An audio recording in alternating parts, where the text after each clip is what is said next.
19 13 à 16 dit 19 13 mais certains juifs, exorcistes, itinérants, cherchaient à invoquer le nom du Seigneur Jésus sur ceux qui avaient de mauvais esprits, en disant, je vous adjure par Jésus, que Paul prêche 19, 14 il y avait 7 fils d'un Séva, juif, grand prêtre, qui faisait cela 19, 15 mais le mauvais esprit répondit et dit, je connais Jésus, et je sais qui est Paul mais qui es-tu? N'attendez pas qu'il soit trop tard. Devenez membre de la chaîne Today et bénéficiez de réconfort et de soutien dans les moments difficiles. Cliquez sur le lien dans la description de la vidéo. Mardi 9 avril 2024 page 3 19, 16 et l'homme en qui était le mauvais esprit, sautant sur eux et les dominant, était plus fort qu'eux, de sorte qu'ils s'enfuirent de cette maison blessés et nus. La Bible nous enseigne que le péché est une porte ouverte sur Satan Acte 5:3. Il utilisera toujours vos fautes pour vous faire honte, lorsque vous prendrez le nom du Seigneur en vain Genèse 3 7 à 10.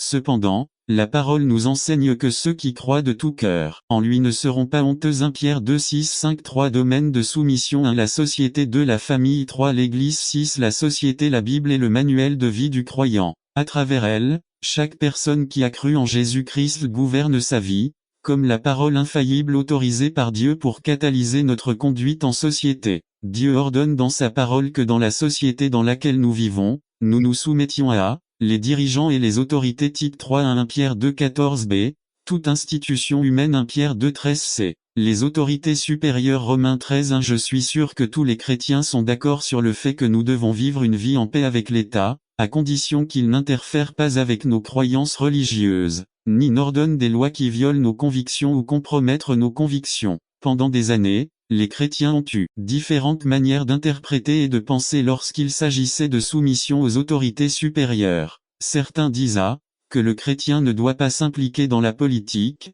B, d'autres que le chrétien et l'État doivent travailler ensemble pour améliorer la société sans interférer dans ses principes, C. Beaucoup disent que le chrétien devrait s'impliquer dans toutes les affaires politiques de sa nation en tant que partie intégrante de celle-ci A. Le chrétien en dehors de la sphère politique Certains disent que les chrétiens ne devraient pas s'immiscer dans les affaires du gouvernement, ni participer activement à leur campagne politique basée sur la corruption qui existe dans le cadre politique. Ceux qui partagent cet état d'esprit prétendent que les campagnes politiques sont pleines de promesses creuses qui, à la fin d'un mandat gouvernemental, n'ont jamais été tenues. N'attendez pas qu'il soit trop tard. Devenez membre de la chaîne Today et bénéficiez de réconfort et de soutien dans les moments difficiles. Cliquez sur le lien dans la description de la vidéo mardi 9 avril 2024 page 4. Ce sont ces mêmes hommes politiques qui, après leur mandat présidentiel, demandent d'urgence leur réélection pour un deuxième mandat de gouvernement, afin de leur donner une nouvelle opportunité de tenir les mêmes promesses qu'ils n'ont pas pu tenir dans le passé. En n'étant pas réélus,